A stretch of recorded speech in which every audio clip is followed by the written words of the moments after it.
मेरा नबी मेरा नबी मेरा नबी। এই সেই মদিনা শরীফ, বিশ্বনবী হযরত মুহাম্মদ মুস্তাফা সাল্লাল্লাহু আলাইহি সাল্লাম এখানে শুয়ে আছেন। আমার নবী, আপনার নবী, আমাদের সবাই নবী, আমাদের সবাই নেতা এখানে শুয়ে আছেন। সবাই আবেগে আপ্লুত হয়ে আছেন, এখানে আমিও আবেগে আপ্লুত হয়ে আছি। আর আল্লাহ তাআলার মেহেরবানিতে আমরা এখানে আসতে পারছি। তো সারা জীবন মক্কা মদিনা আমরা মোবাইলের ফটোতে দেখতাম, মোবাইলের ভিতরে গ্যালারিতে দেখতাম, আজান দিলে আজানে ভিডিওতে দেখতাম, কিন্তু নিজ চোখে আমাদের দেখার সৌভাগ্য হয় নাই।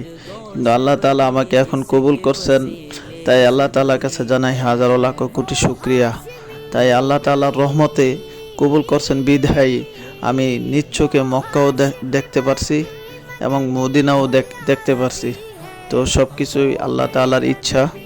তো এখানে আমি সবার জন্য দোয়া করি, আল্লাহ তাআলা যেন সবাইকে এই মক্কা এবং মদিনাতে আসার তৌফিক দান করেন।